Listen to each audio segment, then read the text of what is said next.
Corte de Espinhos e Rosas. Autora Sarah J. Maas. Capítulo 1. A floresta tinha se tornado um labirinto de neve e gelo. Eu monitorava os limites dos arbustos havia 1 hora, e meu ponto de vantagem na concavidade de um galho de árvore perdera a utilidade. O vento forte soprava montes espessos de neve que varriam minhas pegadas, mas enterravam com elas qualquer sinal de possíveis pedras. A fome tinha me levado mais longe de casa do que eu normalmente ousava, mas o inverno era uma época difícil. Os animais tinham se retirado, entrado mais profundamente no bosque do que eu poderia segui-los, e a mim restava caçar os desgarrados, um a um, rezando para que durassem até a primavera. Não tinham durado. Passei os dedos dormentes nos olhos, afastando os flocos que se agarravam aos cílios. Aqui não haviam troncos de árvores sem casca, evidência de passagem de cervos.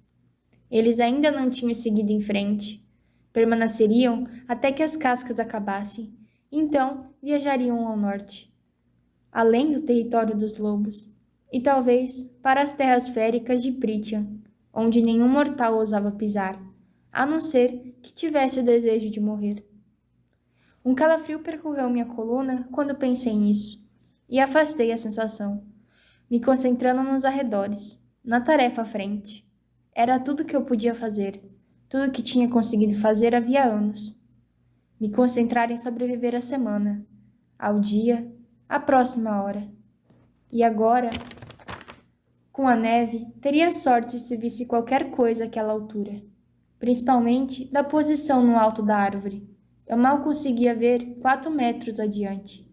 Contei no resmungo quando braços e pernas enrijeceram, protestando contra o movimento. Afrouxei o arco antes de descer da árvore. A neve dura estalou sob minhas botas desgastadas. Eu trinquei os dentes. Visibilidade ruim, barulho desnecessário. Eu estava a caminho de mais uma caçada infrutífera. Restavam apenas algumas horas de luz do dia. Se eu não partisse logo, precisaria encontrar o caminho de casa no escuro. E os avisos dos caçadores da aldeia ainda pareciam frescos em minha mente. Lobos gigantes estavam à espreita, e muitos deles. Sem falar dos boatos de um povo estranho avistado na área, alto e sinistro, imortal. Qualquer coisa menos féricos, suplicavam os caçadores a nossos deuses. Haviam muito esquecidos, e eu rezava em segredo ao lado deles. Nos 8 anos em que morávamos em nossa aldeia, os 2 dias de viagem da fronteira imortal de Pritian, tínhamos sido poupados de um ataque. Embora caixeiros viajantes às vezes contassem histórias de aldeias afastadas da fronteira, reduzidas a lascas e ossos, e cinzas. Esses relatos, certa vez raros o bastante para serem ignorados pelos anciões da aldeia, como boatos, tinham mais recentemente se tornado sussurros constantes em todos os dias de feira. Eu arriscava muito ao entrar tanto na floresta, mas tínhamos acabado com o pão no dia anterior e o restante da carne seca no dia anterior àquele. Mesmo assim, eu preferia passar outra noite com fome a satisfazer o apetite de um lobo, ou de um férico. Não que houvesse muito de mim para se banquetear. Eu tinha ficado esquálida, e a essa altura do ano podia contar muito das costelas. Andando o mais ágil e silenciosamente que podia entre as árvores, pressionei a mão contra a barriga vazia e dolorida.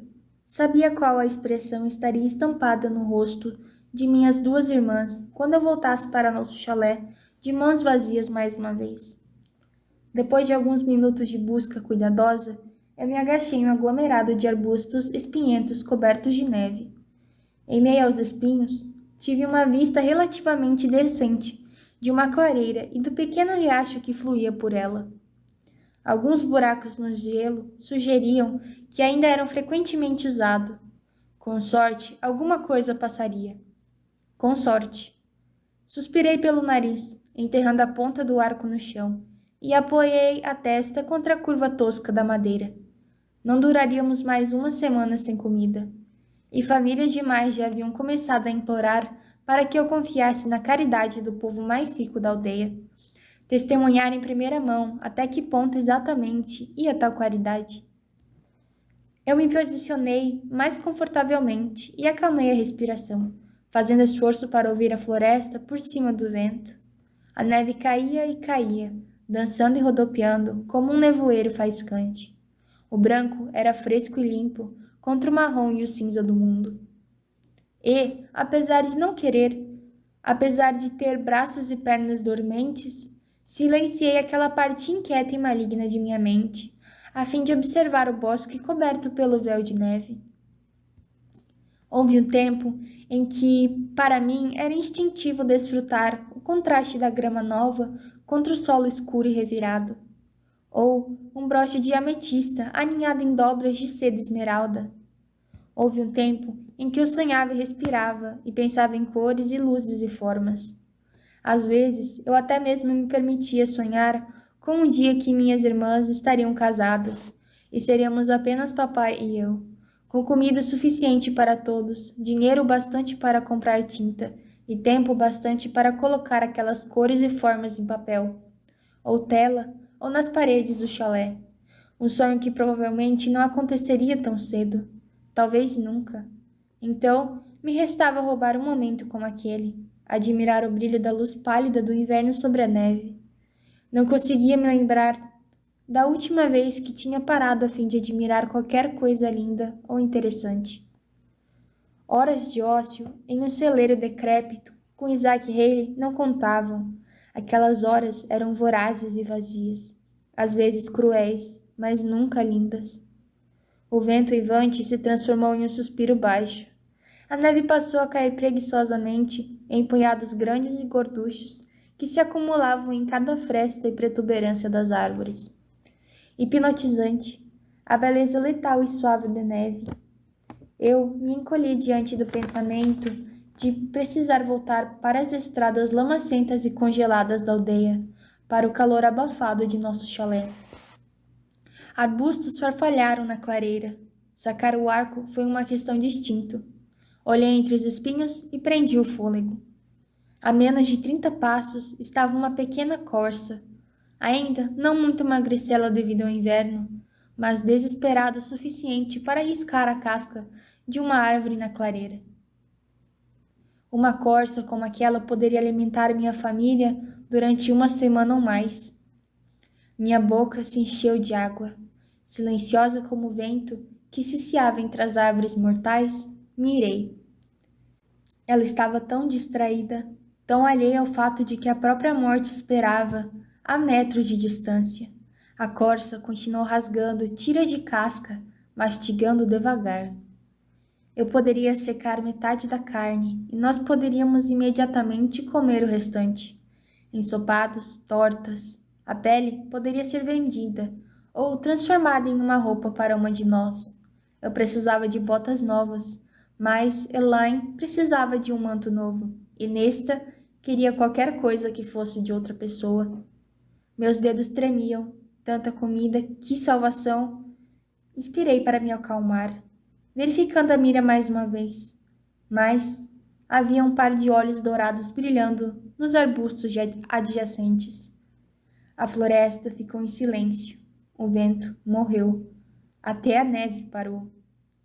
Nós, mortais, não tínhamos mais deuses para quem rezar, mas, se eu soubesse seus nomes perdidos, teriam rezado. Para todos eles, escondidos no arbusto, o lobo se aproximou, o olhar fixo na corça distraída. Era enorme, do tamanho de um pônei. Minha boca secou. Era um dos imensos lobos sobre os quais eu fora avisada. Jamais tinha visto um tão grande, e mesmo assim ele permanecia despercebido pela corça. Se era de Prithian, se era de alguma forma férico, então virar comida era a menor das minhas preocupações. Se ele era férico, eu já deveria estar correndo. Mas, talvez fosse um favor ao mundo, à minha aldeia, a mim mesma, matá-lo enquanto eu estava oculta.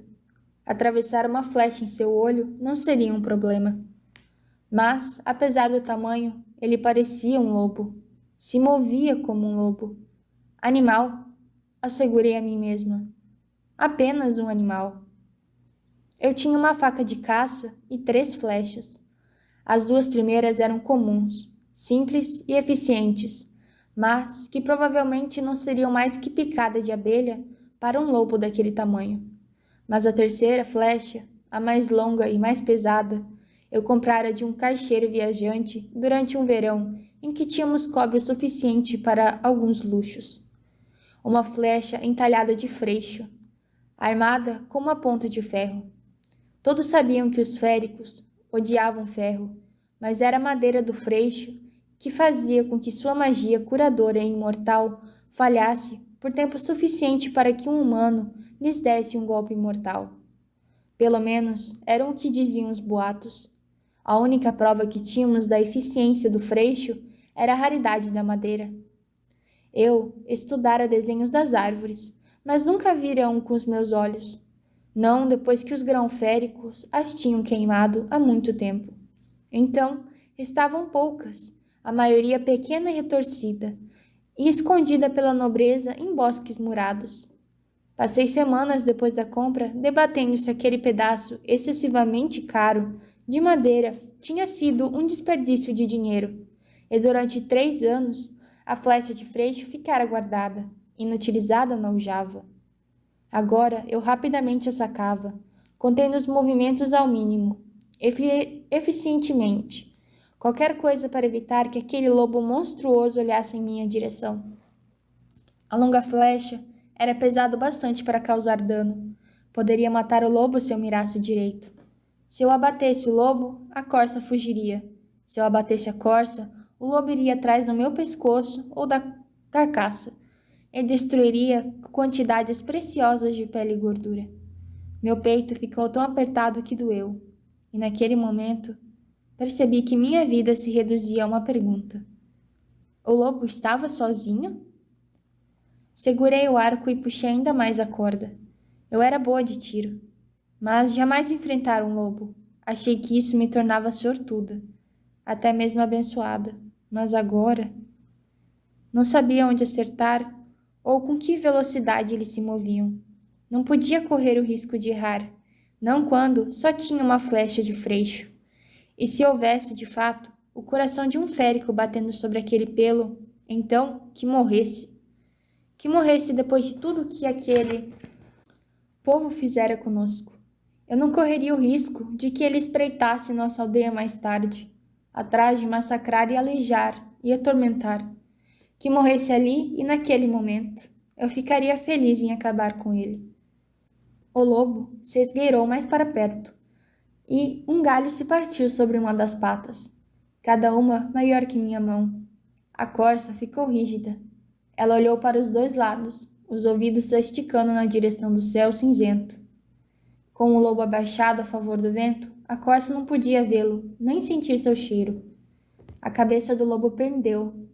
O enorme corpo prateado do animal, tão perfeitamente camuflado na neve e nas sombras, se equilibrou sobre as ancas. A corça ainda olhava na direção errada. Desviei minha atenção da corça para o lobo, e então, de volta. Pelo menos ele estava sozinho. Pelo menos nisso fora poupada. Mas se o lobo assustasse a corça, só me restaria um lobo imenso e faminto. Possivelmente um férico, procurando pela segunda melhor refeição. E se ele a matasse? Se eu calculasse errado, minha vida não seria a única a ser perdida. Mas minha vida havia sido reduzida a nada além de riscos nos últimos 8 anos em que eu caçava no bosque. E eu fazia a escolha certa na maioria das vezes. Na maioria das vezes. O lobo disparou dos arbustos em um lampejo de cinza, branco e preto, as presas amarelas reluzindo. Era ainda mais colossal exposto. Uma maravilha de músculos, velocidade e força brutal. A corça não tinha chance. Disparei a flecha de freixo no lobo antes que ele destruísse mais a caça. A flecha encontrou o alvo em um dos flancos do lobo, e podia jurar que o próprio chão estremeceu. O lobo uivou de dor, soltando o pescoço da corça conforme o próprio sangue espirrava na neve, reluzindo como rubi. O lobo se voltou para mim, aqueles olhos amarelos arregalados, os pelos do pescoço arrepiados. Seu grunhido baixo ressoou no buraco vazio do meu estômago quando fiquei em pé. A neve se revirando ao meu redor com outra flecha preparada. Mas o lobo apenas me olhou. A mandíbula manchada de sangue, minha flecha de freixo despontando, banal, de seu flanco. A neve recomeçou a cair. O lobo olhou. E com um tipo de atenção e de surpresa que me fizera disparar a segunda flecha. Só por precaução, para caso aquela coisa inteligente ser do tipo imortal, malicioso. Ele não tentou desviar da flecha quando ela perfurou facilmente o olho amarelo e arregalado. Cor e escuridão giraram, como um redemoinho em minha visão, misturando-se à neve. O lobo desabou no chão. Suas patas estremeciam, e um gemido baixo cortou o vento. Impossível, ele deveria estar morto, não morrendo. A flecha atravessou o olho do lobo, quase até a ponta das penas de ganso. Mas o lobo, ou férico, não importava. Não com aquela flecha de freixo enterrada no flanco. Mesmo assim, minhas mãos tremeram quando afastei a neve do caminho e me aproximei dele, ainda mantendo uma boa distância. Sangue jorrava dos ferimentos que eu causara, manchando a neve de carmesim. O lobo batia com a pata no chão, a respiração já mais lenta. Será que sentiu muita dor? Ou o choro era apenas uma tentativa de afastar a morte? Eu não tinha certeza se queria saber.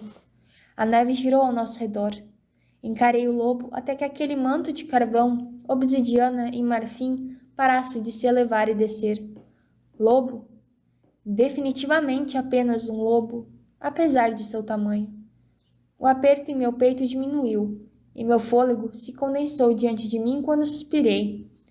Pelo menos a flecha de freixo tinha se provado letal, independente de quem e o que ela batesse. Uma avaliação rápida da corça indicou que só podia carregar um animal, e mesmo isso seria difícil. Mas era uma pena deixar o lobo. Embora tivesse desperdiçado minutos preciosos, minutos durante os quais qualquer predador poderia sentir o cheiro de sangue fresco, tirei a pele do lobo e limpei as flechas o melhor que pude. Pelo menos, aqueceu minhas mãos. Enrosquei o lado sangrento da pele sobre o ferimento mortal da corça antes de jogá-la por cima do ombro. Nosso chalé ficava a alguns quilômetros dali, e eu não precisava de um rastro de sangue atraindo todos os animais com presas e garras diretamente para mim. Grunhindo devido ao peso, peguei a perna da corça e dei uma última olhada para a carcaça fumegante do lobo. O olho dourado que lhe restava encarava o céu, agora carregado de neve, e por um momento desejei ter a capacidade de sentir remorso pela coisa morta. Mas aquilo era floresta, e era inverno. Capítulo 2. O sol tinha se posto quando saí da floresta. Meus joelhos tremiam. Minhas mãos, rígidas por segurar as pernas no cervo, haviam ficado completamente dormentes quilômetros atrás. Nem mesmo a carcaça conseguia afastar o frio que se intensificava. O mundo estava coberto por matizes de azul escuro, interrompidas apenas por raios de luz amanteigada que escapavam das janelas fechadas do nosso chalé em ruínas. Era como caminhar por uma pintura viva, um momento de quietude, tornando-o mais lindo pela agilidade com que os azuis se transformavam em escuridão sólida. Conforme me arrastava pelo caminho, cada passo impulsionado apenas pela fome quase desnorteadora, as vozes de minhas irmãs flutuaram até me encontrar.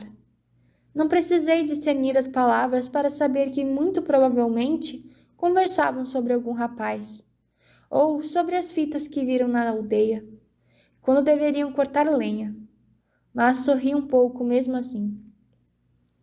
Chutei as botas contra o batente da porta de pedra, tirando a neve do solado. Pedaços de gelo se desprenderam das pedras cinzas do chalé, revelando as marcas de proteção desbotadas entalhadas no portal. Meu pai tinha uma certa vez conhecido um charlatão fortuito a trocar os entalhes de proteção contra féricos por uma de suas próprias esculturas de madeira. Meu pai podia fazer tão pouco por nós que não tive coragem de dizer a ele que os entalhes eram inúteis e sem dúvidas falsos. Mortais não tinham magia, não possuíam nada da força e da velocidade superior dos féricos ou dos grão-féricos.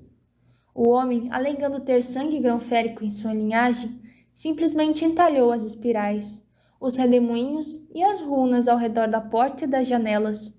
Murmurou algumas palavras sem sentido e seguiu seu caminho. Abri a porta de madeira e a maçaneta de ferro congelada feriu minha pele como uma víbora. Calor e luz me cegaram quando entrei. Feire? Ouvi o arquejo baixo de Elaine. Pisquei de volta contra a luminosidade do fogo. E então vi a segunda mais velha de minhas irmãs diante de mim. Ela estava enroscada em um cobertor, mas os cabelos castanhos dourados, que todas herdamos, estavam perfeitamente presos em um coque. 8 anos de pobreza não a haviam destituído do desejo de parecer linda. Onde conseguiu isso? A fome implícita tornou suas palavras afiadas. Não mencionando o sangue em mim. Eu desistira havia muito de que elas reparassem se eu voltasse da floresta toda noite. Pelo menos até que ficassem com fome de novo. Minha mãe não as obrigara a jurar nada em seu leito de morte. Respirei para me acalmar quando soltei a corça dos ombros.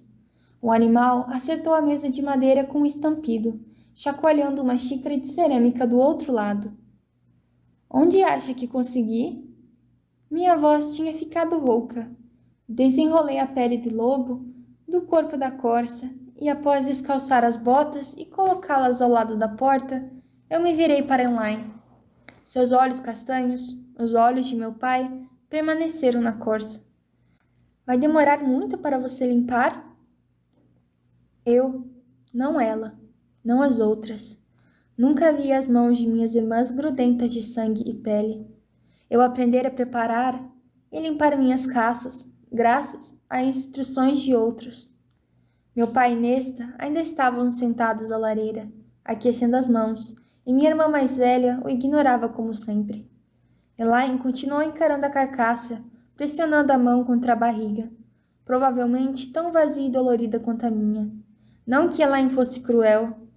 Ela não era como Nesta, que nascera com desprezo no rosto. Elaine às vezes apenas não entendia as coisas. Não era maldade que a impedia de oferecer ajuda. Simplesmente não lhe ocorria que pudesse ser capaz de sujar as mãos. Jamais consegui decidir se ela realmente não entendia que éramos pobres de verdade ou se simplesmente não queria aceitar o fato. Isso não me impedia, mesmo assim, de comprar sementes para o jardim de flores que ela cultivava nos meses mais amenos, sempre que podia pagar por elas. E não impedia Elaine de me comprar 3 pequenas latas de tinta, vermelha, amarela e azul, durante aquele mesmo verão em que consegui o suficiente para comprar a flecha de freixo. Foi o único presente que ela me deu, e nossa casa ainda tinha as marcas dele, mesmo que a tinta estivesse agora desbotando ou descascando. Pequenas vinhas e flores ao longo das janelas e dos batentes, e nas beiradas das coisas. Minúsculas espirais de chama nas pedras que ladeavam a lareira. Qualquer minuto a mais que eu tivesse naquele farto verão, usava para ornamentar a casa com cores. Às vezes, escondendo pequenas decorações dentro de gavetas, atrás das cortinas puídas e sob as cadeiras e na mesa. Não tivemos um verão tão tranquilo desde então. Feire? A voz profunda e rouca de meu pai veio da lareira. A barba escura estava perfeitamente aparada, o rosto impecável, como as mãos de minhas irmãs. Que sorte você teve hoje de nos trazer tal banquete? Ao lado de meu pai, Nesta riu com escárnio. Não era surpreendente, o mínimo sinal de elogio para qualquer um. Eu, Elai, outros aldeões, costumavam ser brindados com seu desprezo, e toda palavra de nosso pai costumava ser ridicularizada por Nesta também. Eu estiquei as costas, quase cansada demais para ficar de pé, mas apoiei a mesa ao lado da corça quando lancei um olhar a Nesta. De nós, ela sofrera mais com a perda de nossa fortuna.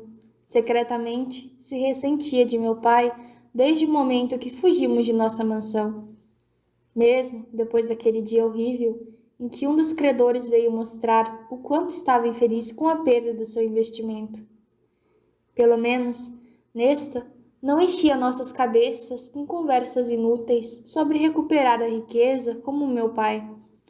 Não, ela apenas gastava todo o dinheiro que eu não escondesse e raramente se dava o trabalho de reconhecer a presença manca de meu pai. Havia alguns dias em que eu não sabia dizer qual de nós era mais desprezível e amargo. Podemos comer metade da carne essa semana. Falei virando o olhar para a corça. O animal ocupava toda a mesa bamba que servia como nossa mesa de jantar, de trabalho e cozinha.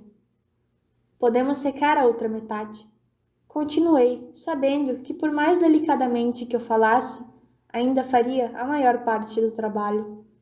E vou ao mercado amanhã, ver quanto consigo pelas peles. Concluí mais para mim mesma que para eles. A perna ruim de meu pai estava estendida à frente, o mais perto da fogueira que conseguia chegar. O frio, ou a chuva, ou a mudança na temperatura sempre agravavam os ferimentos horríveis e deformados ao redor do seu joelho. A bengala de meu pai estava apoiada contra a cadeira. Uma bengala que, Nesta, às vezes, tinha a propensão de deixar bem longe do alcance dele. Ele poderia encontrar trabalho se não se sentisse tão envergonhado. Sempre dizia Nesta, quando brigávamos por causa disso. Ela odiava meu pai pelo ferimento também, por não haver revidado quando aqueles credores e seus brutamontes invadiram o chalé e golpearam o joelho dele diversas vezes. Nesta e Elaine tinham fugido para o quarto, bloqueado a porta. Eu fiquei implorando e chorando a cada grito de meu pai, a cada esmagara de osso. Eu me borrei e então vomitei bem nas pedras diante da lareira. Somente então os homens foram embora. Jamais o vimos de novo. Usamos uma enorme parte do dinheiro restante para pagar o curandeiro. Meu pai levou 6 meses para sequer andar, 1 ano antes de conseguir caminhar 1,5 quilômetros. As moedas que traziam quando alguém sentia pena dele a ponto de comprar os entalhes de madeira não eram suficientes para nos manter alimentados. 5 anos atrás, quando o dinheiro acabou de vez, quando meu pai ainda não conseguia e não queria se mover muito, ele não discutiu quando anunciei que caçaria. Meu pai não se deu o trabalho de tentar se levantar da cadeira ao lado da lareira. Não se deu o trabalho de erguer o rosto do entalhe de madeira. Ele apenas me deixou entrar naquele bosque mortal e assustador, que até mesmo os caçadores mais experientes tinham medo. Ele havia se tornado um pouco mais alerta agora. Às vezes, oferecia sinais de gratidão. Às vezes, mancava até a aldeia para vender as esculturas. Mas não muito. Eu adoraria um manto novo, disse Elaine suspirando. Ao mesmo tempo que Nesta ficou de pé e declarou: preciso de um novo par de botas. Fiquei quieta, sabendo que não deveria entrar no meio de suas discussões, mas olhei para as botas ainda reluzentes de Nesta à porta. Ao lado das dela, minhas botas pequenas demais se desfaziam na costura, unidas apenas por cardaços puídos. Mas eu estou congelando com meu manto velho e em frangalhos, implorou Elaine. Vou tremer até morrer. Ela fixou os olhos arregalados em mim e falou: por favor, Feire. Elaine pronunciou as 2 sílabas de meu nome, Feire, com o choro mais terrível que eu já ouvira. E então, Nesta emitiu um estalo alto com a língua, antes de mandar Elaine se calar. Esqueci as 2 quando começaram a discutir quem ficaria com o dinheiro das peles no dia seguinte. E notei que meu pai, agora de pé à mesa, uma das mãos apoiadas contra o móvel, a fim de aliviar o peso enquanto inspecionava a corça, Fiquei tensa quando a atenção dele se voltou para a enorme pele de lobo. Os dedos de meu pai, ainda macios como os de um cavalheiro, viraram a pele e traçaram uma linha pela parte inferior ensanguentada. Os olhos escuros de meu pai se voltaram para os meus. Feire, murmurou ele, e a boca se tornou uma linha contraída. Onde conseguiu isto? No mesmo lugar em que consegui a corça, respondi. A voz igualmente baixa, minhas palavras fias e afiadas. O olhar de meu pai percorreu o arco e aljava presas em minhas costas, a faca de caça com o cabo de madeira na lateral do corpo. Os olhos dele se encheram de água. Feire, o risco. Indiquei a pele com o queixo, incapaz de evitar o tom afiado de voz quando falei. Não tive escolha.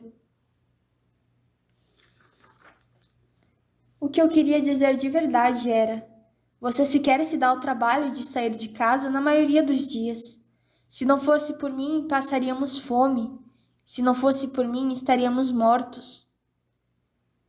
Feire? Repetiu ele e fechou os olhos. Minhas irmãs tinham se calado e ergui o rosto a tempo de flagrar Nesta enrugando o nariz ao fungar. Ela pegou meu manto. Você fede a porco coberto pelos próprios excrementos. Pode ao menos tentar fingir que não é uma camponesa ignorante? Não deixei a mágoa transparecer. Eu era nova demais para aprender mais que o básico de etiqueta, da leitura e da escrita quando nossa família caiu em desgraça, e ela jamais me deixava esquecer. Nesta recuou e passou o dedo sobre os cachos trançados do cabelo castanho dourado. Tire essas roupas nojentas. Eu me demorei, engolindo as palavras que queria latir de volta para ela. 3 anos mais velha que eu, Nesta, de alguma forma, parecia mais nova. As bochechas douradas, sempre coradas, com um delicado rosa vibrante. Pode colocar uma panela de água no fogo e lenha na lareira? Mas, enquanto perguntava, reparei na pilha de madeira. Restava um só pedaço de lenha. Achei que iriam cortar lenha hoje. Nesta, limpou as longas unhas cuidadas. Odeio cortar lenha. Sempre fico com farpas. Ela malhou por baixo dos cílios escuros. De todas nós, Nesta se parecia mais com mamãe. Além do mais feire, disse ela com o biquinho. Você é muito melhor nisso. Leva metade do tempo que eu levo. Suas mãos são tão melhores para isso. Já são tão ásperas. Meu maxilar se contraiu. Por favor, pedi, lutando contra a raiva, sabendo que uma discussão era a última coisa que eu queria ou de que precisava. Por favor, levante-se ao amanhecer para cortar lenha. Desabotoei a parte de cima da túnica. Ou comeremos o café da manhã frio. Suas sobrancelhas se uniram. Não vou fazer tal coisa. Mas eu já me dirigi ao pequeno segundo quarto, no qual nós, garotas, dormíamos. Eli murmurou uma súplica baixa Nesta, o que lhe garantiu um sibilo em resposta. Olhei por cima do ombro para meu pai e apontei para o cervo. Prepare as facas. Falei sem me dar o trabalho de parecer agradável. Vou sair logo. Sem esperar a resposta, bati a porta. O quarto era suficientemente grande como uma cômoda bamba e uma enorme cama de pau-ferro no qual dormíamos. O único resquício de nossa antiga riqueza, encomendada como presente de casamento de meu pai para minha mãe. Era a cama na qual nasceramos todas. A cama na qual minha mãe morrera. Apesar de toda a pintura que fiz na casa e nos últimos anos, jamais a toquei. Joguei as camadas externas de roupa na cômoda gasta, franzindo a testa para as violetas e as rosas que havia pintado em volta dos puxadores da gaveta de Elaine, para as chamas crepitantes que pintei em torno da ginesta e para o céu noturno, com espirais de estrelas amarelas em vez de brancas, circulando os meus. Eu havia feito isso para alegrar um quarto sombrio. Elas jamais comentaram. Não sei por que eu esperava que o fizessem. Resmungando, fiz o possível para não desabar na cama. Jantamos cervo assado naquela noite. embora eu soubesse que era tolice. Não protestei quando cada um de nós comeu uma segunda vez, antes de eu declarar que já era o bastante. Passaria o dia seguinte preparando as partes restantes da corça para o consumo, e então separaria algumas horas para curtir as duas peles antes de levá-las ao mercado. Eu conhecia alguns mercadores que poderiam se interessar por tal compra, embora nenhum provavelmente me daria a quantia que eu merecia.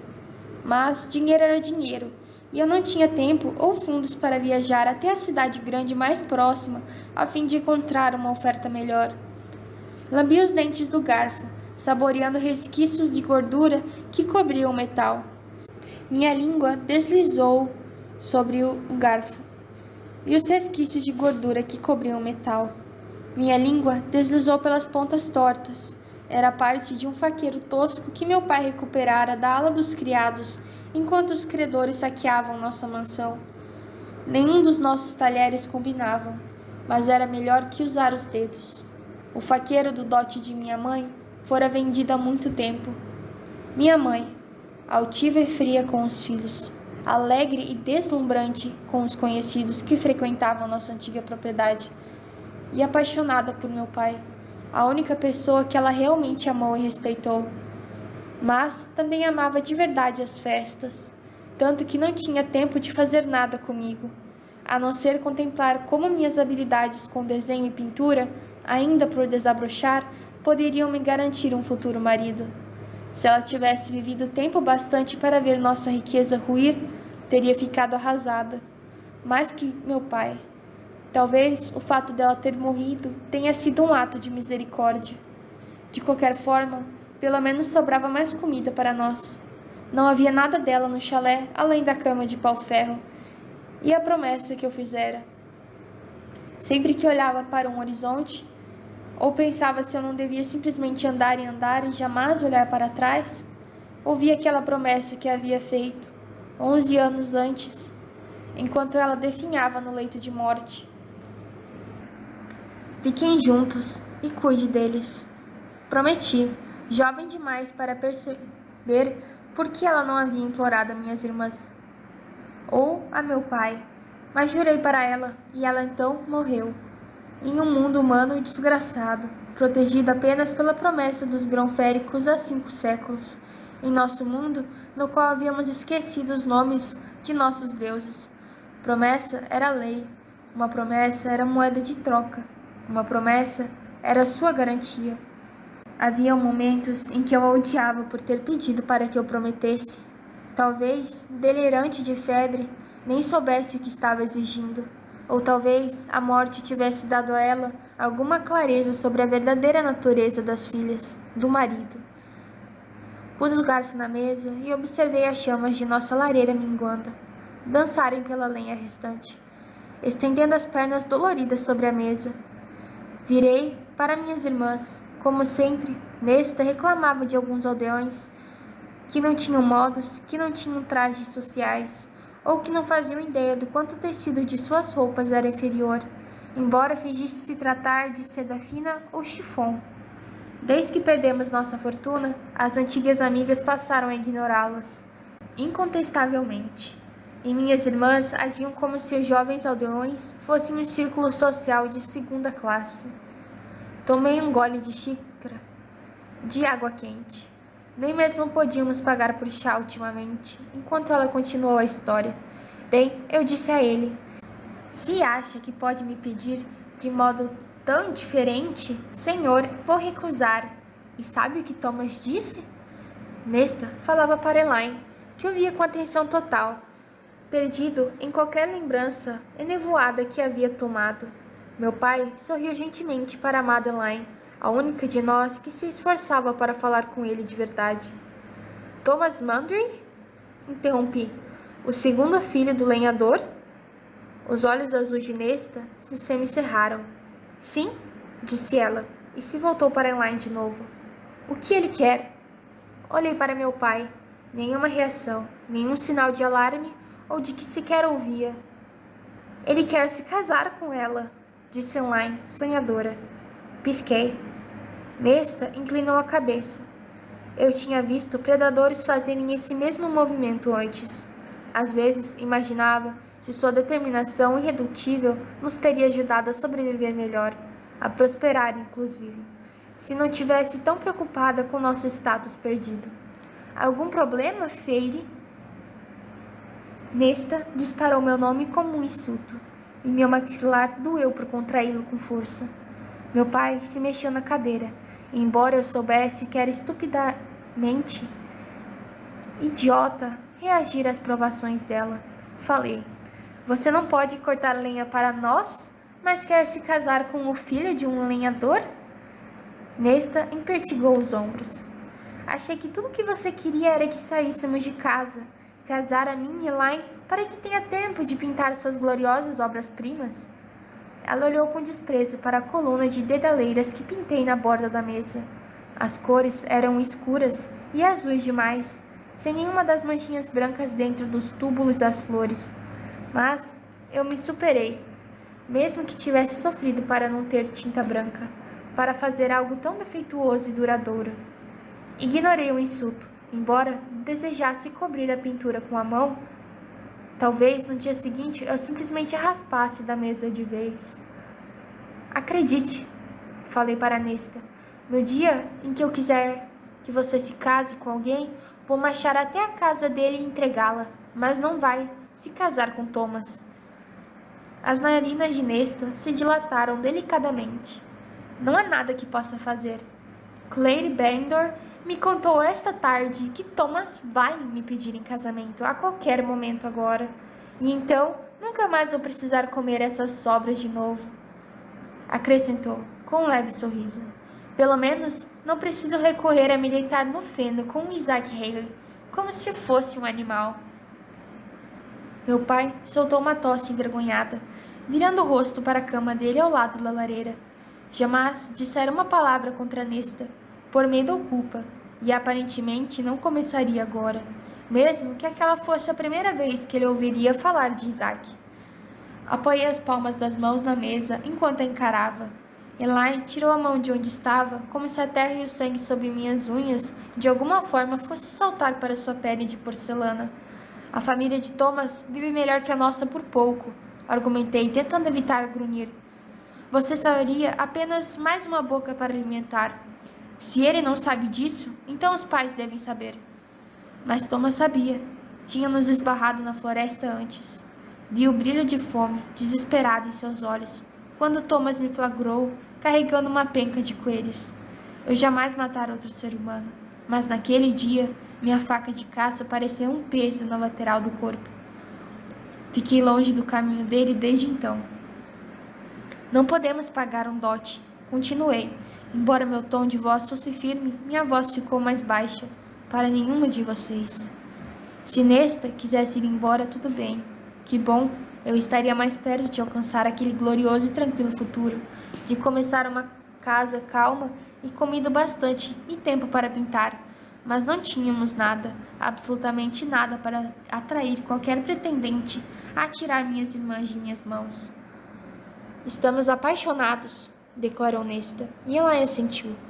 Quase ri. Quando tinha deixado de desejar aristocratas para paquerar camponeses.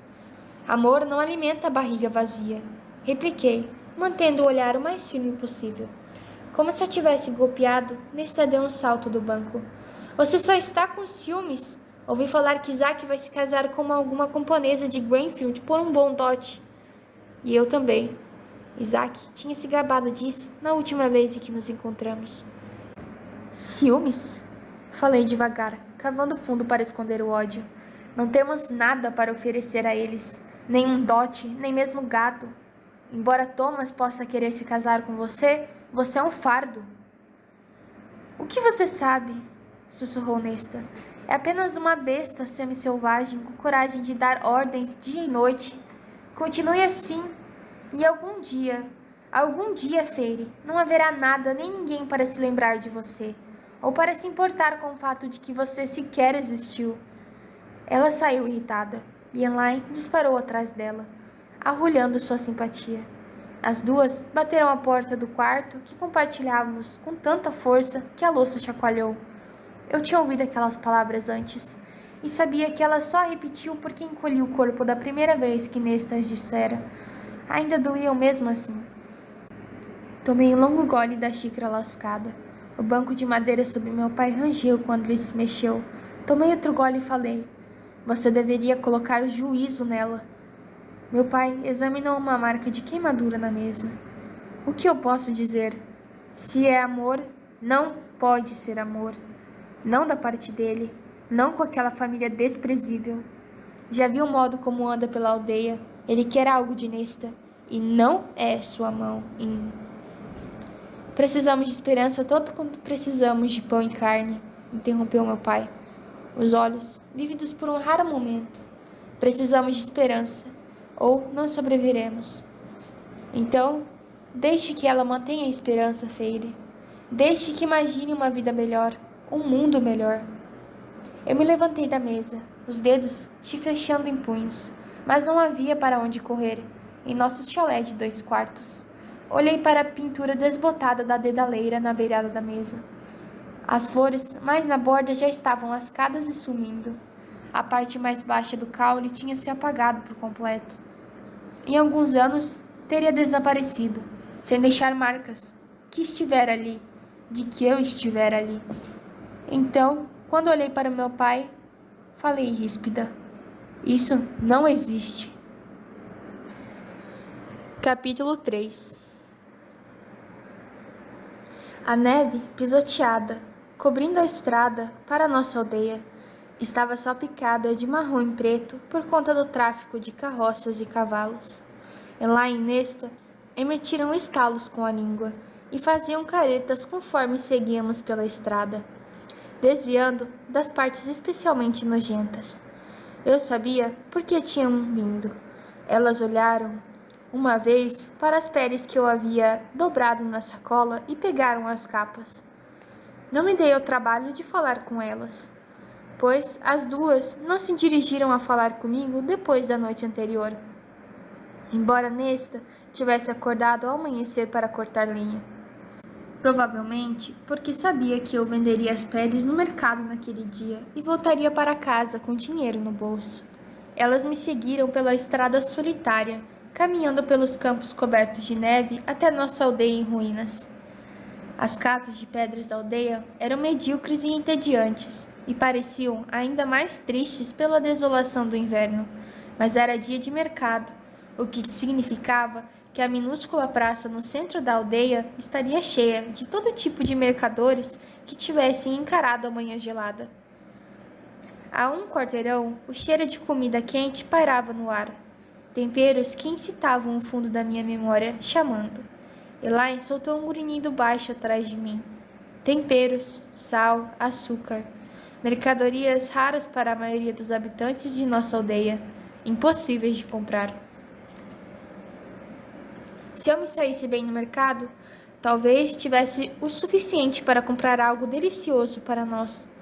Olhei para trás, abrindo a boca para sugerir, mas viramos a esquina e quase tropeçamos umas nas outras quando paramos ao mesmo tempo. Que a luz imortal brilhe sobre vocês, irmãs, disse a jovem de túnica pálida, diretamente em nosso caminho. Nesta e Elaine estalaram as línguas. Contive um gemido. Perfeito! Exatamente do que eu precisava. Os filhos dos abençoados na aldeia, em um dia de mercado, distraindo e agitando a todos.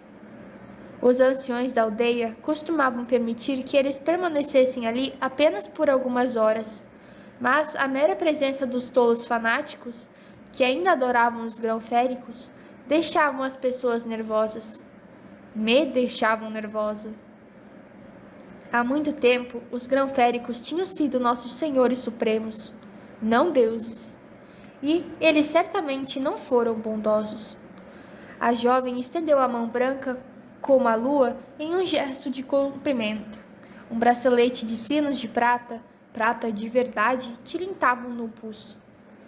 Tem um momento para poder ouvir a palavra do abençoado? Não, rebateu Nesta com desprezo, ignorando as mãos da garota e a cutucando para que caminhasse. Não temos. Os cabelos escuros e soltos da jovem reluziam à luz da manhã, e seu rosto, limpo e descansado, brilhava enquanto a garota abria um belo sorriso. Havia 5 outros acólitos atrás dela, rapazes e mulheres, de cabelos longos, não cortados, todos perscrutando o mercado em busca de jovens para incomodar. Era impressionante mesmo, ver Nesta ficar ereta como uma vareta, esticar os ombros e olhar com o nariz empinado para a jovem, como uma rainha sem trono. Vá cuspir suas baboseiras fanáticas em algum tolo. Não vai encontrar ninguém para converter aqui. A garota se encolheu de volta. Uma sombra perpassou seus olhos castanhos. Contive minha vontade de encolher o corpo. Talvez não fosse o melhor jeito de lidar com eles, pois poderiam se tornar um verdadeiro transtorno quando agitados. Nesta ergueu a mão e puxou a manga do casaco para mostrar o bracelete de ferro ali. O mesmo que Elaine usava. Elas haviam comprado adornos combinando anos antes. A seguidora arquejou, os olhos arregalados. Está vendo isso? Ciciou Nesta, dando um passo à frente. A seguidora recuou. É isto que deveriam estar usando, não uns sininhos de prata para atrair aqueles monstros féricos. Como ousa usar essa afronta vil contra nossos amigos imortais? Vá pregar em outra aldeia, disparou Nesta. 2 bonitas e gorduchas esposas de fazendeiros passaram andando a caminho do mercado, de braços dados. Conforme se aproximaram dos acólitos, seu rosto se contorceram, com expressões idênticas de desprezo. Prostitutas amantes de féricos, grunhiu uma delas para a jovem. Eu não pude discordar. Os acólitos ficaram em silêncio. A outra deã, abastada o suficiente para ter um colar farto de ferro traçando ao redor da garganta, semicerrou os olhos, o lábio superior se afastando dos dentes. Vocês, idiotas, não entendem o que aqueles monstros fizeram conosco durante tantos séculos? O que ainda fazem? Por diversão, quando podem sair impunes? Vocês merecem o fim que encontrarão nas mãos do Féricos. Tolos e prostitutas, todos vocês. Nesta assentiu para a mulher, conforme seguiram seu caminho. Nós nos voltamos para a jovem, ainda parada diante de nós, e até mesmo Elaine franziu a testa com desprezo. Mas a jovem respirou fundo, o rosto mais uma vez se tornando sereno, e falou: Eu vivia nessa ignorância também, até ouvir falar da palavra dos abençoados. Cresci em uma aldeia parecida com esta, tão desolada e sombria quanto. Mas, há menos de um mês, uma amiga de minha prima foi para a fronteira como oferenda a Prithian e não retornou. Agora vive entre riquezas e conforto, como a noiva de um grão férico. E vocês também poderiam, se parassem por um momento para... Ela provavelmente foi devorada, ciciou Nesta. Por isso não voltou. Ou pior, pensei, se um grão férico estava realmente envolvido em encorajar a entrada de uma humana em Prithian, nunca encontrei os grão-féricos cruéis e vagando semelhantes a humanos que governavam a própria Prithian, ou os féricos que ocupavam as terras deles, com escamas e asas e longos braços pendentes que poderiam arrastar alguém para muito, muito abaixo da superfície. Eu não sabia o que seria pior de enfrentar. O rosto da seguidora se contraiu. Nossos mestres benevolentes jamais nos fariam mal de tal forma. Prithian é uma terra de paz e fortuna. Caso os abençoassem com sua atenção, vocês ficariam felizes por viver entre eles. Nesta revirou os olhos. Elaine lançava olhares de nós para os mercadores adiante, para os aldeões que agora também nos observavam. Era hora de ir. Nesta abriu a boca de novo, mas me coloquei entre elas e percorri os olhos pela veste azul pálida da jovem, as joias de prata, a limpeza profunda da pele. Não havia marcas de sujeira. Você está lutando uma batalha vencida, declarei. Uma causa digna. A garota deu um sorriso beato. Dei um leve empurrão em Nesta para que saíssemos andando, e então falei para a seguidora. Não, não é. Pude sentir a atenção dos acólitos ainda sobre nós, conforme caminhamos para a movimentada praça do mercado. Mas não olhei para trás. Eles iriam embora logo, pregar em outra aldeia. Precisaríamos tomar um caminho mais longe para fora da aldeia a fim de evitá-los. Quando nos afastamos o bastante, olhei por cima do ombro para minhas irmãs. O rosto de Elaine permanecia fixo com espanto, mas os olhos de Nesta pareciam tempestuosos, os lábios contraídos. Imaginei se voltaria a bater nos pés para a garota e começaria uma briga. Não era meu problema, não agora. Encontro vocês aqui em 1 hora, falei, e não lhes dei tempo de grudarem em mim antes de seguir para a praça lotada. Levei 10 minutos para contemplar minhas 3 opções. Haviam muitos compradores de sempre.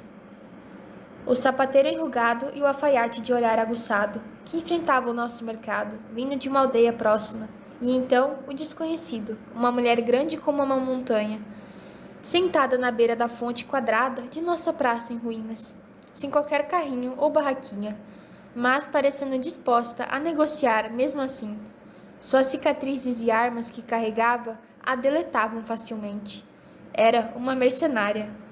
Eu conseguia sentir os olhos do sapateiro e do alfaiate em mim, sentir seu desinteresse fingindo conforme avaliavam a sacola que eu levava. Tudo bem, seria um dia daqueles então. Eu me aproximei da mercenária, cujos grossos cabelos escuros eram cortados na altura do queixo. O rosto bronzeado da mulher parecia lapidado em granito, e seus olhos negros se semicerraram levemente quando me viram. Tinha olhos tão interessantes, não apenas de um tom de preto, mas de muitos, com toques de castanho que reluziam entre as sombras. Afastei aquela parte inútil de minha mente, os instintos que me faziam pensar em cor e luz e forma, e mantive meus ombros para trás, conforme a mulher me avaliava como ameaça ou empregadora potencial. Suas armas, reluzentes e perigosas, bastaram para me fazer engolir seco e estacar a uns bons 60 centímetros de distância. Não troco mercadorias por serviços, disse ela, a voz carregada com um sotaque que nunca tinha ouvido antes. Só aceito dinheiro. Alguns aldeões que passavam tentaram não parecer interessados em nossa conversa, principalmente quando falei: então você não terá sorte nesse tipo de lugar. Ela se agigantava, mesmo sentada. Qual é seu interesse em mim, menina? A mulher podia ter qualquer idade entre 25 e 30, mas imaginei que eu parecesse uma menina para ela, vestindo minhas camadas de roupas, magricela de fome. Tenho uma pele de lobo e a outra de corça para vender. Achei que pudesse estar interessada em comprá-las. Você as roubou? Não? Fixei os olhos nos dela. Cacei eu mesma, juro. A mulher me enquadrilhou com aqueles olhos escuros de novo.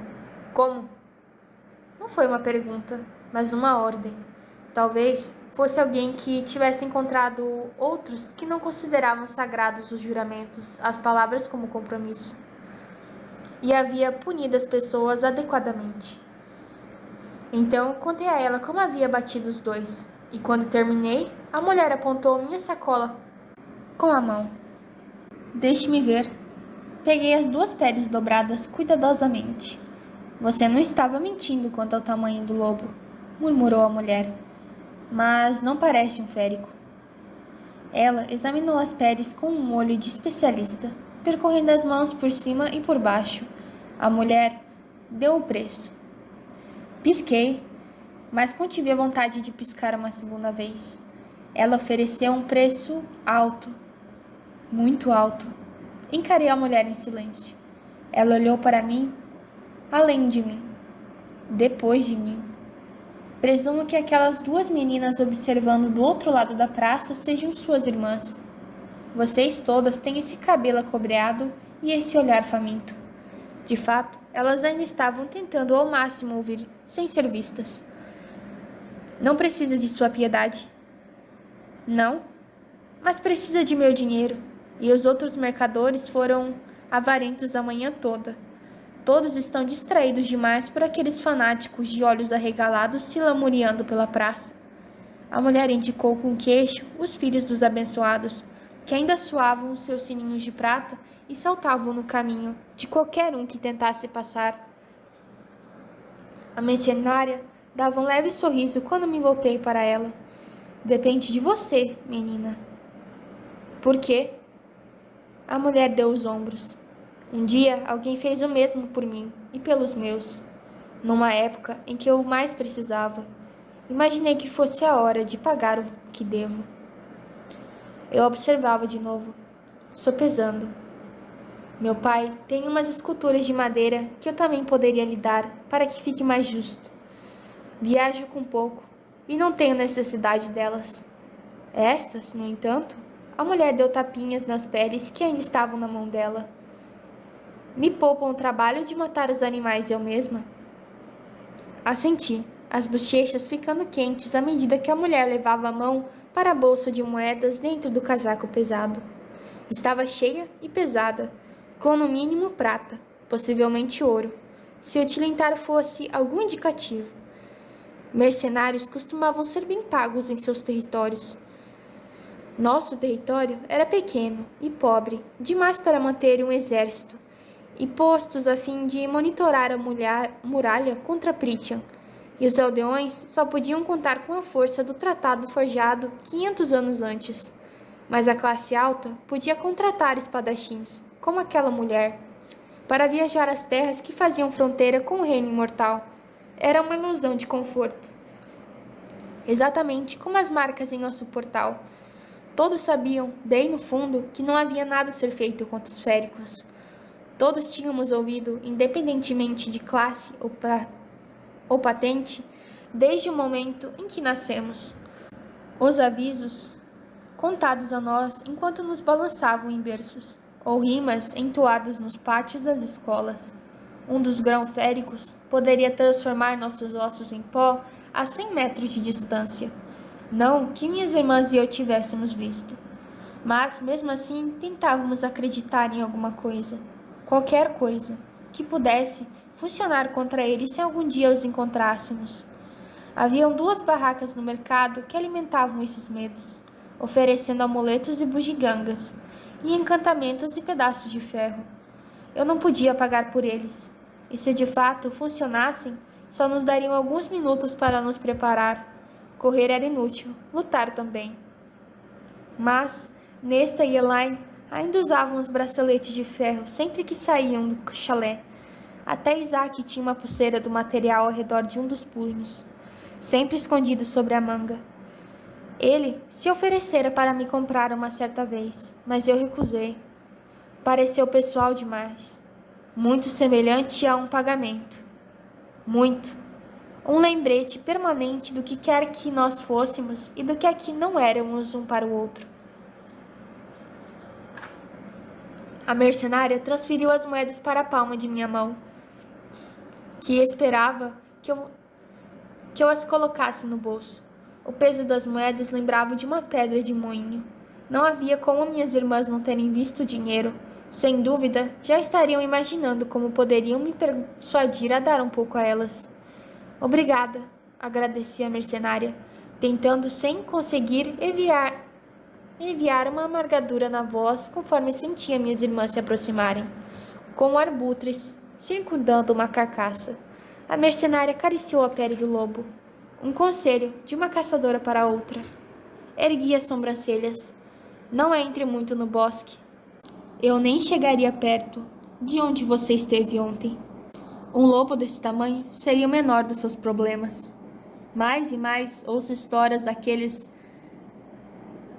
coisas que atravessam o muro. Um calafrio percorreu minha espinha. Eles vão atacar? Se fosse verdade, eu encontraria um modo de tirar minha família desse território miserável e úmido e rumaria para o sul, para longe da muralha invisível que dividia nosso mundo, antes que pudessem cruzá-la. Houve um tempo, há muito tempo, e durante milênios antes disso, que éramos escravizados dos senhores grão-féricos. Houve um tempo em que construímos para eles gloriosas e extensas civilizações. Com nosso sangue e suor, construímos templos para seus deuses selvagens. Houve um tempo em que nos rebelamos em todas as terras e territórios. A guerra fora tão sangrenta, tão destrutiva, que foi preciso que 6 rainhas mortais oferecessem um tratado para que o massacre terminasse dos dois lados e para que a muralha fosse construída. O norte de nosso mundo foi concedido aos grão-féricos e os féricos, que levaram sua magia com eles. O sul ficou para nós, mortais covardes, eternamente forçados a tirar o sustento da terra. Ninguém sabe o que os grão-féricos estão planejando, disse a mercenária, o rosto como pedra. Não sabem se os grãos-senhores estão afrouxando as rédeas de suas feras ou se esses são ataques objetivos. Trabalhei como guarda para um velho nobre que alegou uma piora nos últimos 50 anos. Ele pegou um navio para o sul há 2 semanas e me disse que eu deveria partir se fosse esperta. Antes de zarpar, o velho admitiu que soubera de um dos amigos que na calada da noite um bando de martax atravessou o muro e destroçou metade de sua aldeia. Martax? Sussurrei. Eu sabia que havia tipos diferentes de féricos e que eles variavam tanto quanto qualquer outra espécie de animal, mas só conhecia alguns pelo seu nome.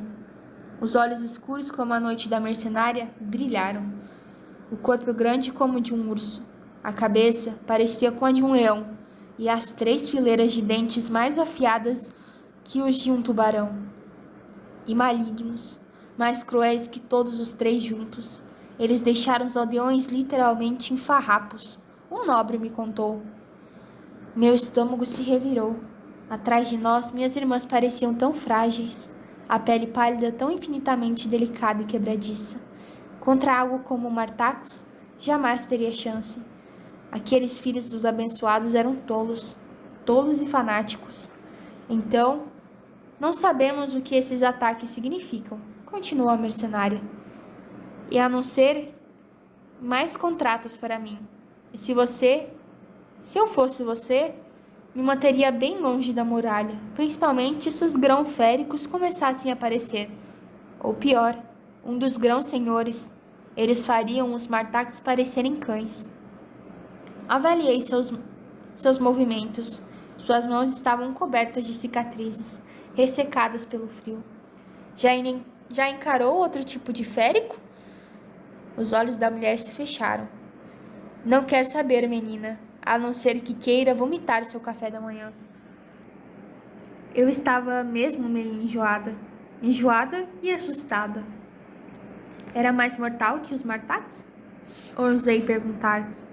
A mulher puxou a manga do pesado casaco, revelando um antebraço bronzeado e musculoso, salpicado de terríveis cicatrizes, distorcidas. O arco que formavam eram tão semelhante a... Não tinha força bruta de um martax, nem seu tamanho, revelou a mulher, mas sua mordida era cheia de veneno. 2 meses foi o tempo que fiquei apagada. 4 meses, até ter forças para andar de novo. A mulher puxou a perna da calça. Lindo, pensei, mesmo quando o horror daquilo se contorceu em meu estômago. Contra a pele bronzeada, as veias estavam pretas, um preto sólido, em formato de teia de aranha, que cobria suas pernas como geada. O curandeiro disse que nada podia ser feito, que tenho sorte de andar com o veneno ainda em minhas veias. Talvez me mate um dia, talvez me deixe aleijada, mas pelo menos partirei sabendo que matei a coisa primeiro. O sangue em minhas veias pareceu gelar quando a mulher desceu a barra da calça. Se alguém na praça tinha visto, não ousou falar a respeito, ou se aproximar. E eu ouvira o bastante por um dia.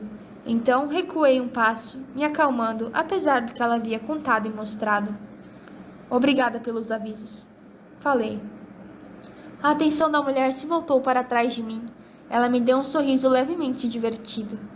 Boa sorte. E então, a mão erguida de alguém se fechou em meu antebraço, me arrastando para longe. Eu sabia que era Nesta antes mesmo de olhar para ela. São perigosos, sussurrou Nesta, os dedos se enterrando em meu antebraço, conforme ela continuava me puxando para longe da mercenária. Não chegue perto deles de novo.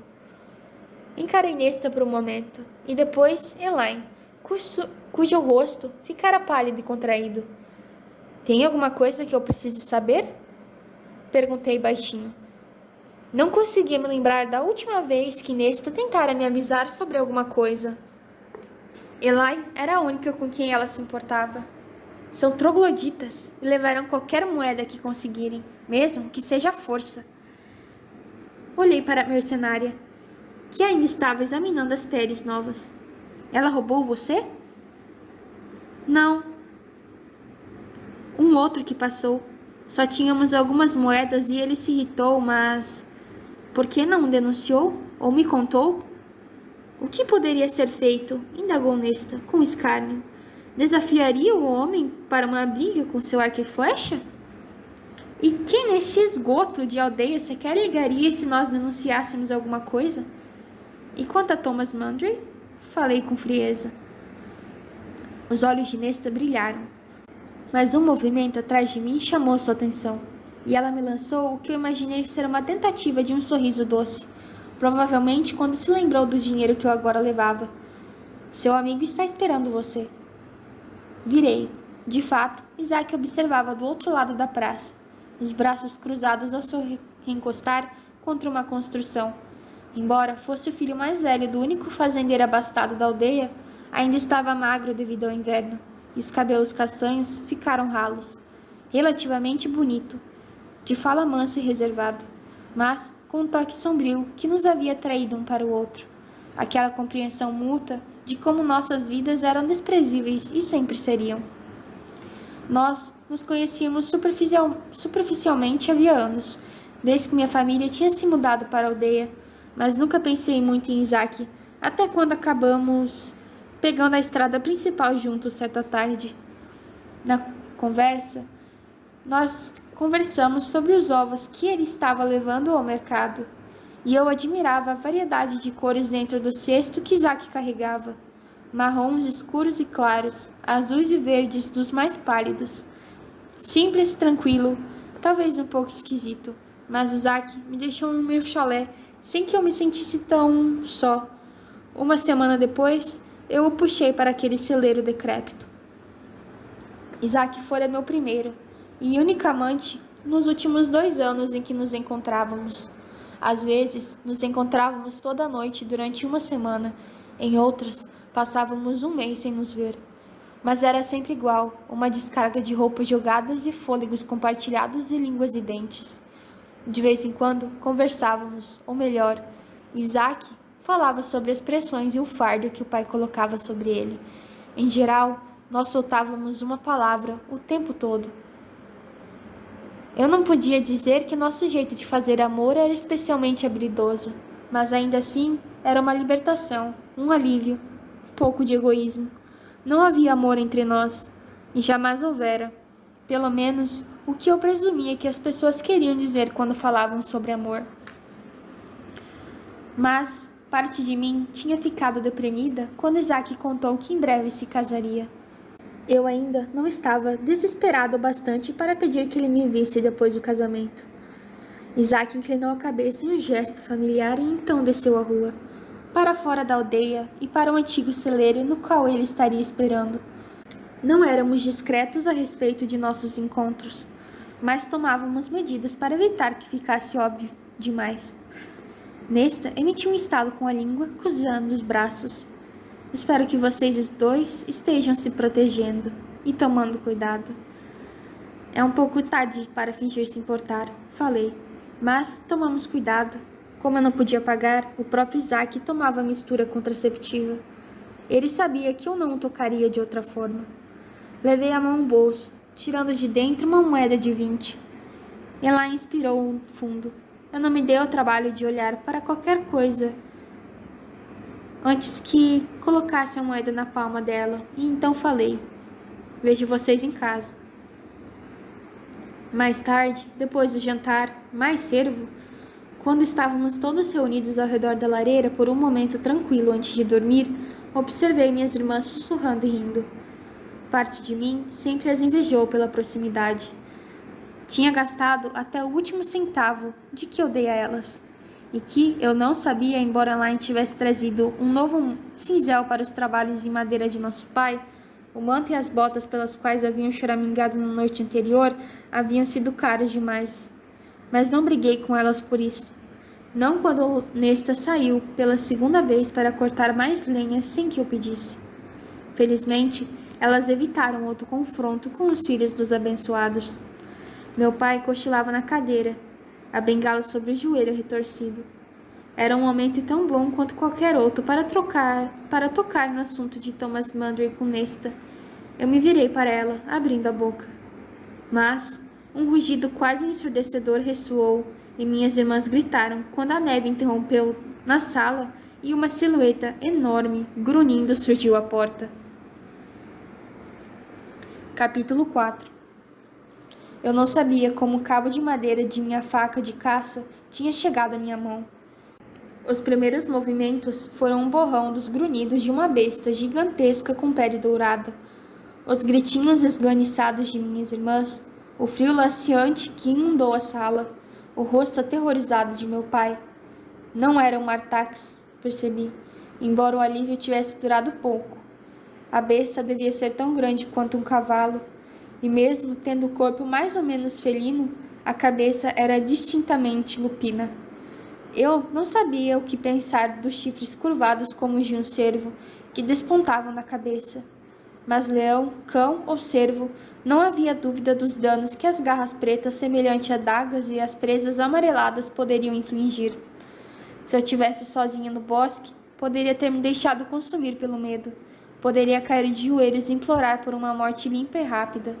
Mas não tinha tempo de sentir terror. Não daria ao medo o mínimo de espaço, apesar de meu coração latejar desesperadamente em meus ouvidos. De alguma forma, acabei diante de minhas irmãs, mesmo quando a criatura se apoiou sobre as pernas traseiras e gritou com a boca cheia de presas: assassinos! Mas foi outra palavra que ecoou em minha mente: férico. Aquelas palavras ridículas no portal serviam tanto quanto teias de aranha contra ele. Eu deveria ter perguntado à mercenária como ela matara aquele férico. Mas o pescoço grande da besta, aquilo parecia um bom lar para minha faca. Ousei olhar para minhas irmãs. Elas gritavam, ajoelhadas contra a parede da lareira. E meu pai estava agachado diante delas, o outro corpo para defender. Estupidamente, dei outro passo na direção do férico, mantendo a mesa entre nós, lutando contra a tremedeira em minhas mãos. O arco e a flecha estavam do outro lado da sala, além da besta.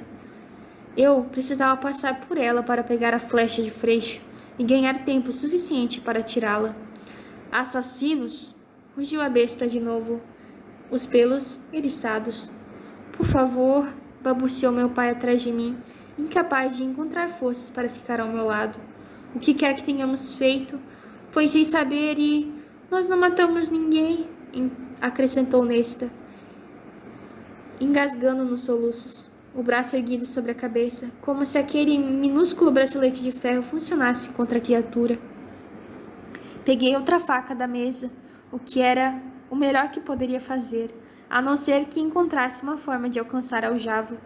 Saia! Disparei para a criatura, brandindo a faca diante de mim. Não havia nenhum ferro à vista que eu pudesse usar como arma, a não ser que atirasse os braceletes de minhas irmãs contra ele. Saia e não volte!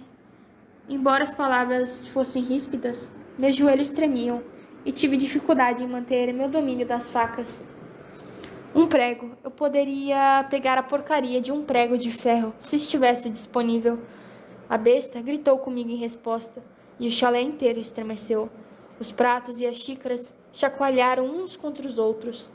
Mas, com um grito, o animal deixou o enorme pescoço exposto.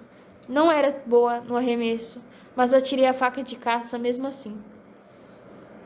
Rápido, tão rápido que mal consegui ver, a besta golpeou com a pata, lançando a faca pelos ares no momento em que disparou contra meu rosto com os dentes. Dei um salto para trás, quase tropeçando sobre meu pai, encolhido. O férico poderia ter me matado. Poderia, mas o ataque tinha sido um aviso. Nesta e Elaine, chorando, rezavam para quaisquer deuses havia muito esquecidos, que ainda pudessem estar à espreita. Quem o matou? A criatura caminhou até nós. Ele apoiou a pata na mesa e o móvel rangeu sob seu peso. As garras emitiam um som seco à medida que cada uma delas cravava na madeira. Ousei dar mais um passo à frente, enquanto a besta empinava seu focinho sobre a mesa para nos farejar. Os olhos da besta eram verdes, salpicados de âmbar. Não eram olhos de animal, não comum aquele formato e cor. Minha voz saiu surpreendentemente tranquila quando questionei. Matou quem? A besta grunhiu.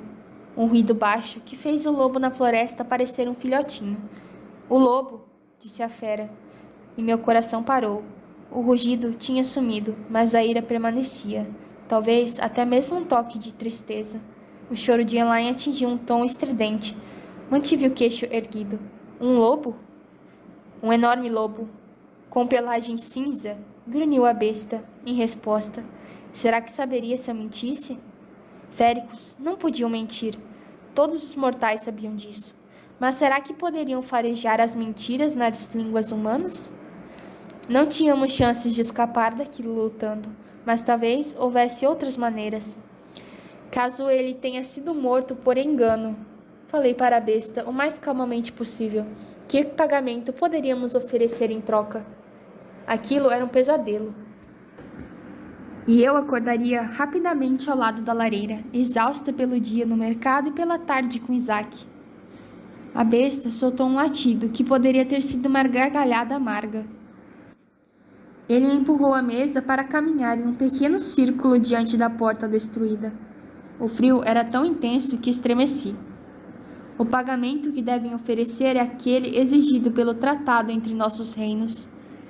Por um lobo? Repliquei, e meu pai murmurou meu nome, com advertência. Eu tinha vagas lembranças de ouvir sobre o tratado lido para mim durante as aulas na infância, mas não me lembrava nada sobre lobos. A fera se virou para mim. Quem matou o lobo? Encarei aqueles olhos de jade. Fui eu. O animal piscou, e então olhou para as minhas irmãs. Depois, de volta para mim, para minha magreza, sem dúvida, enxergando apenas fragilidades. Certamente está mentindo para salvá-las. Nós não matamos nada, choramingou Elaine. Por favor, poupe-nos. Nesta, calou Elaine, subitamente com o próprio choro, mas empurrou Elaine mais para trás de si. Meu peito se apertou ao ver aquilo. Meu pai ficou de pé, grunhindo devido à dor na perna enquanto cambaleava, mas, antes que conseguisse mancar até mim, repeti. Fui eu? A besta que farejava minhas irmãs me avaliou. Endireitei os ombros. Vendi a pele no mercado hoje. Se soubesse que era um férico, não teria o tocado. Mentirosa, disparou a besta. Você sabia. Teria feito mais. E teria ficado mais tentada a matá-lo se soubesse que era um dos meus. Verdade. Verdade? Verdade.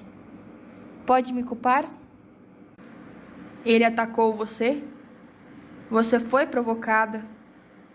Abri a boca para dizer que sim, mas... Não, respondi, soltando um grunhido também. Mas, considerando tudo o que os seus fizeram conosco, considerando o que os seus ainda fazem conosco, mesmo que soubesse, sem sombra de dúvida, foi merecido. Melhor morrer com a cabeça erguida a morrer como um verme, encolhida e covarde. Mesmo que o grunhido de resposta da criatura fosse a definição da ira e do ódio. A luz da lareira refletiu nas presas expostas do animal, e imaginei qual seria a sensação de tê-las em meu pescoço. E a que altura minhas irmãs gritariam antes que também morressem. Mas eu soube, com uma clareza repentina e certa, que nesta ganharia tempo para que Elaine fugisse. Não para meu pai, por quem sentia rancor com todo o coração de aço. Não para mim, porque nesta sempre soubera e odiara que ela e eu fôssemos dois lados da mesma moeda, e que eu pudesse travar minhas próprias batalhas. Mas Elaine, a jardineira de flores, o coração carinhoso, nesta morreria lutando por ela. Foi um lampejo de percepção que me fez apontar a faca que me restava contra a besta. Qual é o pagamento que o tratado requer? Os olhos do animal não deixaram meu rosto à medida que ele falava. uma vida por outra. Qualquer ataque não provocado contra féricos por humanos só pode ser pago com uma vida humana em troca. Minhas irmãs pararam de chorar. A mercenária na aldeia tinha matado um férico, mas ele a atacara primeiro. Eu não sabia, falei. Não sabia dessa parte do tratado. Féricos não podiam mentir, e ele falou bem diretamente, sem distorcer as palavras. A maioria de vocês mortais escolheu se esquecer desta parte do tratado, disse a besta, o que torna puni-los muito mais prazeroso. Meus joelhos falharam. Não podia escapar daquilo. Não podia fugir daquilo. Não podia sequer correr, pois o animal tinha bloqueado o único caminho até a porta. Faça-o do lado de fora. Sussurrei, as palavras falhando. Não aqui. Não onde minha família precisará limpar meu sangue e meus restos. Isso se a besta sequer os deixasse viver. O férico bufou com uma risada cruel. Disposta a aceitar seu destino tão facilmente? Quando eu apenas o encarei, o férico disse: por ter a coragem de sugerir onde deveria matar você, vou lhe contar um segredo, humana. Prithian deve reclamar sua vida de uma forma pela vida que lhe tirou. Então, como representante do reino imortal, posso estripá-la como um suíno, ou você pode atravessar a muralha e passar os restos dos seus dias em Prithian. Pisquei. O quê? Ele falou devagar, como se eu fosse de fato tão burra quanto um suíno. Pode morrer esta noite ou oferecer sua vida a Prithian e morar lá para sempre, abrindo mão do reino humano. Faça isso, Feire, sussurrou meu pai atrás de mim. Vá. Não olhei para ele quando falei.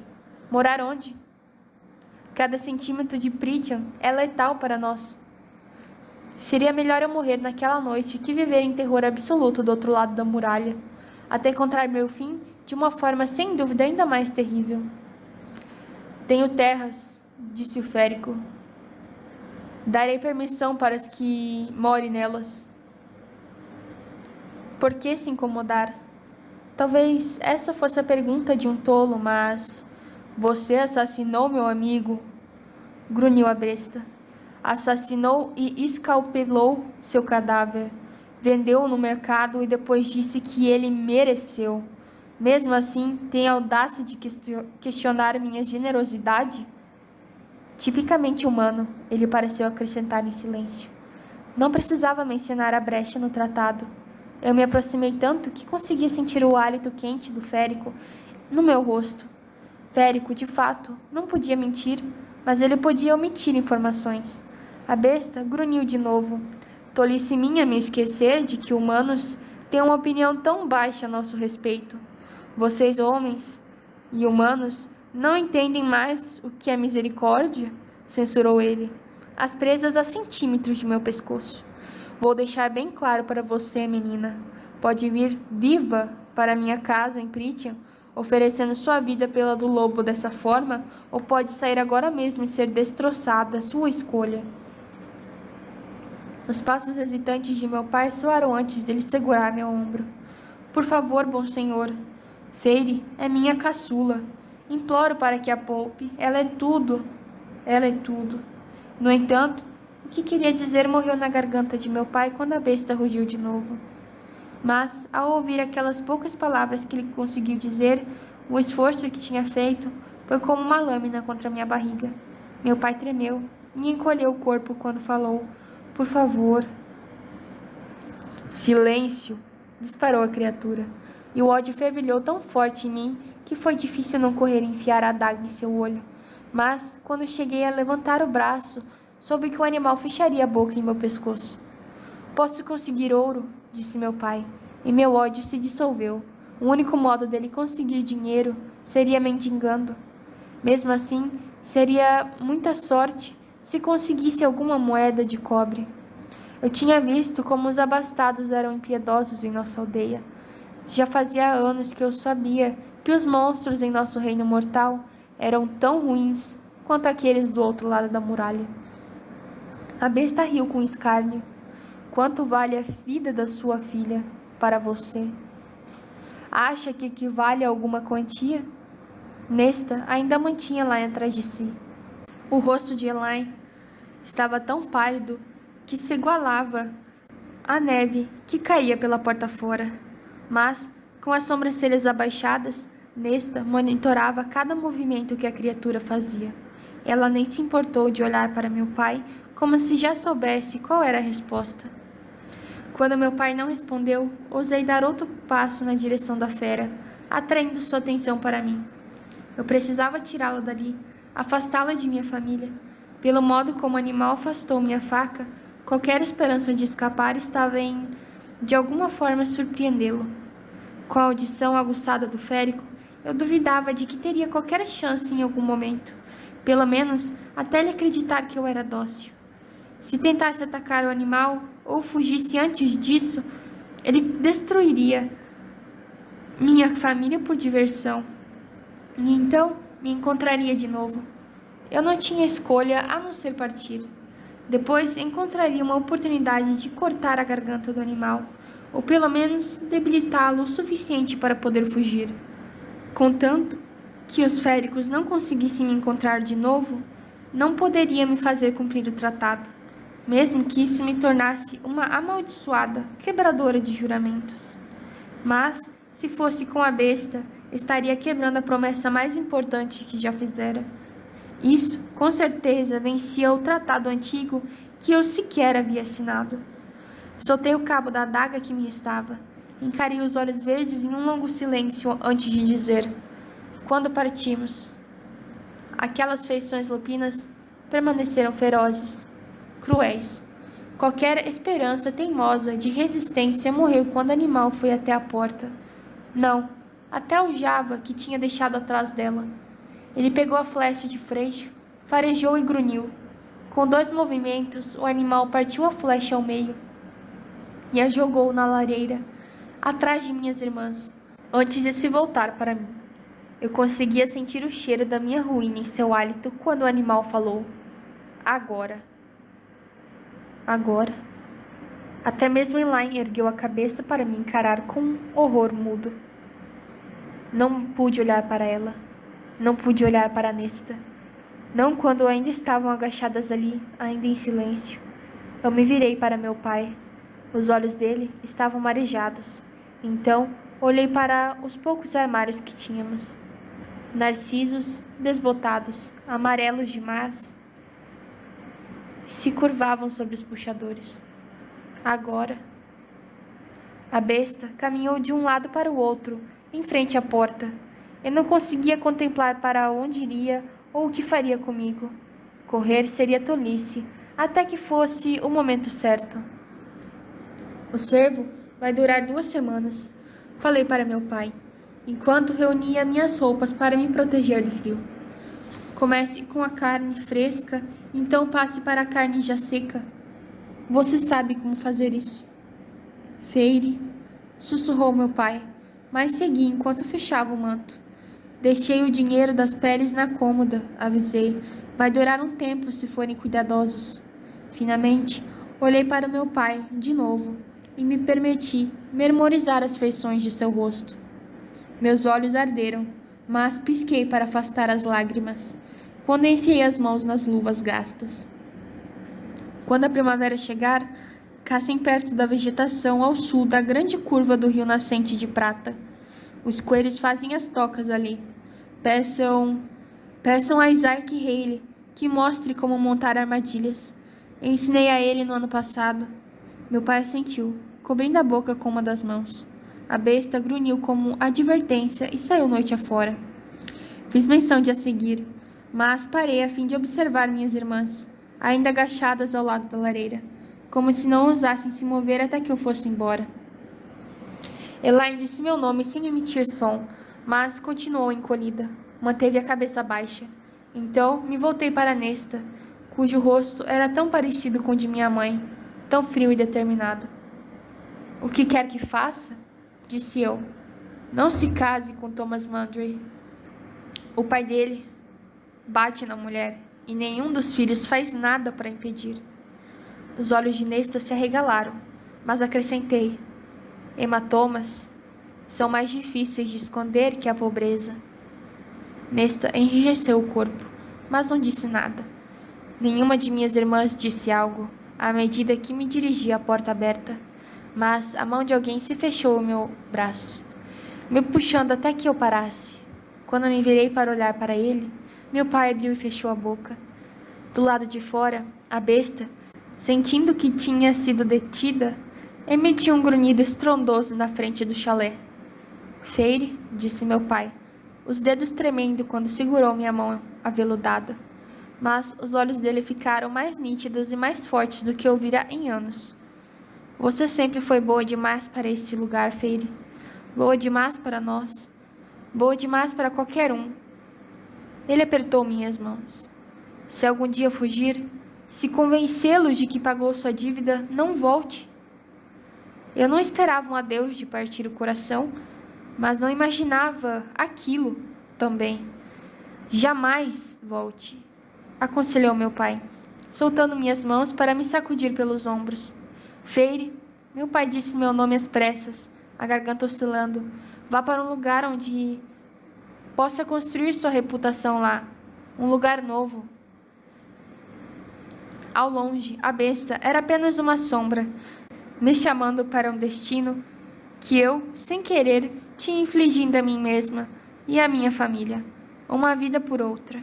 Mas, e se a vida oferecida como pagamento também significasse a perda de outras 3? Só esse pensamento me deu coragem, me fez voltar à realidade. Eu jamais contei a meu pai sobre a promessa que tinha feito a minha mãe, e não havia por que explicar agora. Então, me desvencilhei dele e saí. Deixei que o som da neve, estalando sobre meus pés, levassem as palavras de meu pai enquanto seguia a fera para o bosque, envolto pela noite.